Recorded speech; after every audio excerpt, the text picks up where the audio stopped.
Start recording. All right, here we go. So this is a video about certifications. We, as you know, on Fridays I do co-learning for certification for Kubernetes from between 1 and 5. I'll just net it out for you really fast. We only have 10 minutes here. I need to start my Pomo. So that reminds me how much time I have left. All right. So the answer is yes. I think you should get a certification, even if you already have it for Kubernetes, because it's such a big field.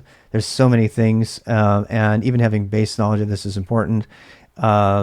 Which and why? There's really only two Kubernetes certifications that matter to me. One of them is the certified. What is it? Certified Kubernetes application developer, or the CKAD, and the certified Kubernetes administrator. And I'm just, this is stuff I've answered before, but I just want to answer it really quickly. So I made another video about whether you should certify or not. Go watch it. Here is the link. Vids certify. I made a graphic and everything. So right here. So why certify? Watch this graphic. If you're trying, well, forget that. If you want to watch that video, this video will give you a sense of whether certification is for you or not, right? In general. But when it comes to Kubernetes, I've already decided that you should. Should a backend dev know about Kubernetes? Hell yeah. Yeah, my answer is yes. I'm about to apply for a job that needs Kubernetes. Yeah. If you're good at dev, GitHub is your resume. Exactly. Event-driven architecture was mentioned. I don't know nothing about Kubernetes. Yeah. All right. So look, guys, I'm just reporting in this case. I'm not really commenting. The industry standard for Kubernetes is now being managed by the Cloud Native Foundation. This is a 10-minute video. Hopefully it'll save you some time. This is where you go to get all things cloud native. I love that their logo is the Dota logo. They don't even realize it, but they made the Dota 2 logo. Can you see? Yeah, they did. They made a Dota 2 logo. But okay, I only have 7 minutes here. So, how am I supposed to understand Kubernetes? Yeah, that's I can't help you there. So they've got lots of good stuff here. So let me just net it out for you really quick. So Kubernetes, the Cloud Native Foundation, is a subsidiary, if you will, of the Linux Foundation, which should tell you a lot about Linux. If you don't learn Linux terminal, you can't do anything today. Honestly, I don't see how people think they can get any kind of job or do anything in technology, no matter where you are, whether you're a front-end developer or a back-end developer or anything in between. If you don't know Linux and you don't know the Linux terminal, forget it. Which is why I'm going to put a plugin for the Linux terminal beginner boost. RWX rob/boost on GitHub, and that's the thing. So the Cloud Native Foundation is all about cloud, and they have lots of things here. They make money, of course, but not enough. I actually talked to one of the board members, and they said they don't make a lot of legions of radiant and dire fight for eternity over Cloud Native. That's a great joke. So they have certifications here. They give out a bunch of grants to people from all over the world who may not have a bunch of American dollars to spend, which I thought was really cool. Most certifications don't do that. Another reason I like the Cloud Native, the certifications is they're very interactive. So you have to log into a system. You have to use a web browser, unfortunately, but you have to log in and you have to do a thing. I haven't done it yet, so I'm getting ready for it. In certain countries, I understand. We had one person from Malaysia say you can't even get a job. You can't even apply for jobs in the cloud native space unless you have a certification. So some countries are more stringent on needing certificates than others. And let's just go over which ones there are. There's this, is it certified? I forgot one. Thank you for the reminder, Guy. So there's this certified, what is it? Certified Kubernetes, what is it? Security, CKS? I don't even know what the S stands for. So I'm going to go find it. I'm going to use my trusted methods. Cloud native certification. So we're going to go find it here. You have the CKA. Who are we? Let's see, CKS. There. Okay, so it's called security specialist, but they only used one S because they didn't want to write two S's.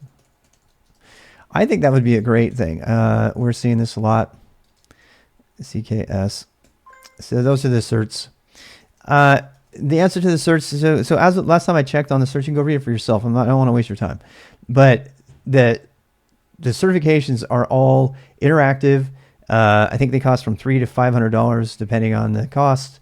They need to be renewed. I think every 3 years is what I remember reading. There's an entire FAQ for this. You can go. It has all these questions on it, so you can go read that. Did I miss it? Where is it? There it is. The Cloud Native FAQ. It has all these questions on there. Why do you need it? Should I join? Should I be a member? No. That's for businesses and stuff. It includes the course too. Thank you. $375 is just the exam. Yeah. So I don't intend on taking the course through Cloud Native. I am going to use the documentation. This is my current plan. I'll put this in another video, but I do not plan on taking the course. Maybe that's a mistake. I don't know. This is a kind of a co-learning session, and maybe I'll decide to do it. But and the exam, you have to take the exam pretty frequently, I think. How often do you have to take the exam? I don't remember. How often? Is it 3 years? Okay, that's what I remembered. All right, so that's the skinny on certifications for Kubernetes. Somebody asked about the Docker certified administrator or whatever. I've never heard of it. I would never get that. That's just me. I don't think that's needed. I think Docker is probably going to have you do Docker Compose and stuff, and I'm going to save you time here. I'll do another video about this. Don't learn Docker Compose. Just learn Docker. Just like make a Docker in a Docker file, and then learn Kubernetes and learn kind on a one single node cluster locally, and you'll be able to take all those skills and take them into the enterprise as fast as possible. So that's my reason for that. The number one reason. So these are the ones to get. So why? There's the main reason I'm getting the certification is because I have got a lot of infrastructure experience, but almost zero Kubernetes experience. But I've been hired to do Kubernetes stuff. So this is one way. I know it's an expensive way, but this is one way to force myself to go from beginning to end and make sure I cover everything.